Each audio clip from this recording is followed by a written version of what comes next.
Hey guys, it's been a while since I've done a specific arm wrestling based video in terms of like the tutorial sort of stuff. And I've had a couple of questions since the big match with Justin over the weekend. Lots of people have been asking me about lots of different things to do with my top roll and all that sort of stuff. So what I'm going to talk about tonight is the way that I top roll, the way that I set up, and what I'm looking for in the setup. Because as you would have seen with my match against Justin, he beat me through having more power. What I did gain in the match was full access to my own power. Now, you've heard me talk about access to power a lot before. Access to power for me is really a key thing to being able to have the ability to finish a match. Without access to power, you're really not in the fight, and gaining access to power will give you plenty of opportunity. Turns out gaining access to power for me against Justin wasn't enough. Even with his wrist back slightly, he still had enough finger control to get the job done. Still had access to his pec, his bicep, and his flexors to finish the job. Anyway, that all being said, how do I set up, how do I top roll? For me, it's so much more than having an A game. That's the first thing to recognize, guys. If you are at the level of arm wrestling where you're looking at being able to beat people that are stronger than you, because that's something that I've really been, that's kind of set me apart in my journey, is I tend to beat people that are a lot stronger than me. And the reason I can do that is because of, I guess, more awareness in the group.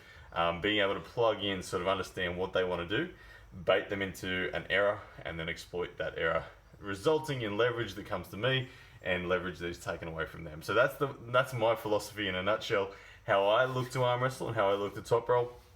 And that's where I really base my development on. When I'm trying to develop my strengths, it's always with that philosophy in mind, that I really want to be able to bait my opponents into traps. So a lot of the strengths that I work on aren't specifically just the raw pronation or the raw chop or anything like that. I work on the little subtle strengths. I work on those little things that allow me to get better at setting a trap or get better at baiting someone. So those little things can scare your opponent when you're setting up. So specifically today I was asked a question, can we talk about the sort of wizardry or the sort of deception sort of tactics that I might use in a top roll. So here it goes. Okay, so when I am looking to top roll, a lot of my top roll setup is based upon, first of all, ensuring that I have access to all my rotation. So I see arm wrestling as a series of negatives that your opponent has to unwind. Too many people start with only half of their rotation or pronation loaded. So I always, during the strap setup, now actually let's pause for a second, let's fast forward, we're talking about straps here, okay? All matches are going to go to straps if your opponent wants that, so let's just stick with the fact we're talking about strap arm wrestling right now. So in the strap, the strap is going to lock you into whatever position you're in. So for me, pronation needs to be fully loaded. So the way that I fully load my pronation is by laying on the outside of my arm and then placing my hand in a legal position for the referee. Okay, if I was on the point of my elbow and pronated fully, my hand's not going to be in a position where the ref's going to strap. It's going to be palmed down, which is no good. So I need to have my pronation fully loaded at the same time as having my hand in a position that the referee is going to be happy with. So pronation fully loaded, get on the outside of my arm. Okay, and if you've got good flexibility, you can still be upright in your body and be in that position. Now, another one of the beautiful things is, from this position, my wrist looks flat, doesn't it? Okay, from the referee, so the view you're looking at now is kind of the view that the down ref or the head ref, depending on which side of the table you're on, is looking at. Okay, you can see it's hard to tell exactly how cupped I am from that side. Now, reality is, if I come back this way and show you how cupped I was, you might be surprised. Look how cupped I am. Again, look at the side view. Looks pretty flat, doesn't it? Okay, this is, I don't know, a bit of an optical illusion, whatever. There's the reality. Okay, you've got the strap locking you into a cup position. This is something that works particularly well with the low hand top roll. So one deception is to really get your pronation loaded, get over on the side, get some cup. Like, you watch out, I'll exaggerate it and it still won't look that bad. Okay, I'll show you the front view. Look how cupped I am. Ridiculously cupped. I'm almost fully cupped. Okay, let me go side on. Does that look flat? I haven't moved. Look, I'm still there. Look side on, okay? You can get away with heaps of cup. You can deceive a referee, you can deceive your opponent, and it looks pretty legit. Okay, so that's one thing that I do. Now, I use that whether I'm hooking, top rolling, whatever. Okay, this is how I would set up to gain access to not only my rotation is fully locked, but my cup is being assisted greatly by the strap locking him in that position. Now, webbing height is a huge thing. Now, you'll see my match against Justin, my first couple of rounds where I was backing my hand, I went really deep. I was looking for a back pressure fight. I wanted to take control, but it turns out he took control. He had a better hand in that scenario. So depending on which tactic you're going, whether it's a offensive style top roll or a defensive style, it's going to change two things. For an offensive style top roll where you really just want to rip someone out of their shoulder, for me, it's about going deep. It's about getting that thumbs together, wrist down, all that stuff that I talked about before, loaded up, thumbs together, and a real solid back pressure. And when you crank on that back pressure, all that loaded negatives that you got locked in the strap is going to really be transformed over into the opponent, and they're going to feel all that torque and your rotation. Their palms are going to go up, and as their palm goes up, bang, easy side pressure for you. That's what I was aiming for against my first match with Justin. Didn't work out. So my second option is kind of a defensive style thing. Same principles in loading the cup and the rotation, except this time you run from your opponent. Now, one thing that I do all the time is, remember, you got to manipulate this guy over here and this guy over here, the referees. Whoever can manipulate them the best whilst making their opponent look like the bad guy is going to get more advantages. Now, I'm giving away all the sort of tips and tricks that I do here. Now, this is one of the things I did against Justin, and it worked wonderfully well. Even though I didn't win the match, it gave me much more chance and hope in actually taking a couple of rounds. Okay, so what I do is let's say the center of the table is here. If my hand is in the center of the table right now, what I would do is I would load back here. I'd be a good 3 to 5 centimeters, maybe even more, on my side of the table. And I would, what most people do, what most of my opponents do when I do that, is they stay in center. Now, I put my thumb right back, as far back as I can, and I also push it forward. So I push it forward like that and have it right back, okay? Right back like that. Okay, for me then, there's this huge gap here. And as the referee starts saying, hey guys, got to go this way, got to go this way, one thing that I always talk about with the refs is, hey, well, don't just move me, let's move us both together.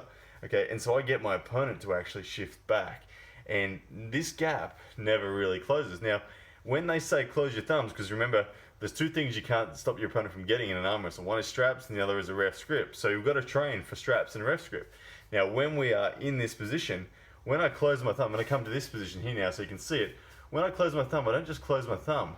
What I do is I bunch my thumb and rise my hand. So bunch my thumb and rise your hand. So what that does is it creates a difficulty for your opponent to get around your hand, and also it allows you to raise your webbing up, maybe 5 mils or something like that. It all matters. Every mil matters. So over like that, and then when your opponent closes their hand, you got all this beautiful access to hit from this bone right here. And your opponent's hand is like in extreme sort of stress right now. Now, the third and final sort of thing that I would say is a real obvious and really critical thing to get right in your top roll is the angle of your forearm. Now, what I'm talking about here is really critical on whether you're going for an offensive top roll or a defensive top roll. And it is going to be dictated by the angle in which your opponent's forearm is set.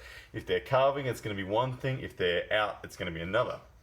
Okay, so we always want to work on a 90-degree angle to our opponent. Okay, we really want to put the stress in their hand. We don't want the stress on their arm. We want to make their wrist and their fingers at the maximum level of stress possible. So if my opponent is going this way, what I'm going to be doing, I can see where they're going to go. You can look at your opponent, you can read their body position, and most people are going to show you where they want to go. Okay, the better the arm wrestler, the harder it is going to be to tell where they want to go. But the better you are, the more you can read your opponent, even if they are higher level. So you read your opponent's angle, you look at their body position, you look at their hand, you feel their pressures, and based on that, they're going to tell you which way they're going to go. Now, what you want to do is you kind of want to point your forearm in the direction. You want to point your forearm where they're going to go. What that means is your forearm and their direction is going to be at this kind of 90-degree intersection now. So if you point your forearm where they're going to go and you apply pronation from there, what that does is it attacks directly on their wrist. Okay, if you do it different way, if you're more sort of parallel to their direction, what happens is you're going really into their arm. Their power is their wrist is supported by their arm and their connections down here.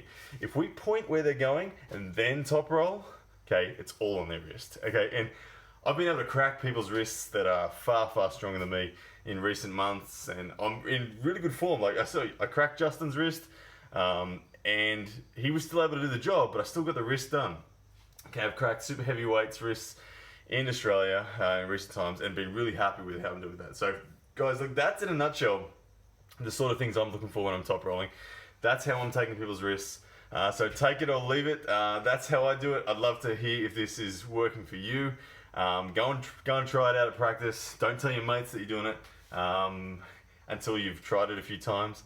But intelligence on the table, IQ on the table, to me is worth more than strength. Okay, yes, it is good. You can reduce arm wrestling down to pretty basic movements, and getting strong in basic movements like carp, basic movements like rotation is going to be tremendous no matter who you are, no matter what style of arm wrestler you are. But understanding the biomechanics of your opponent's body and how your movements and your positions can affect them is a far greater thing to master than simply strength.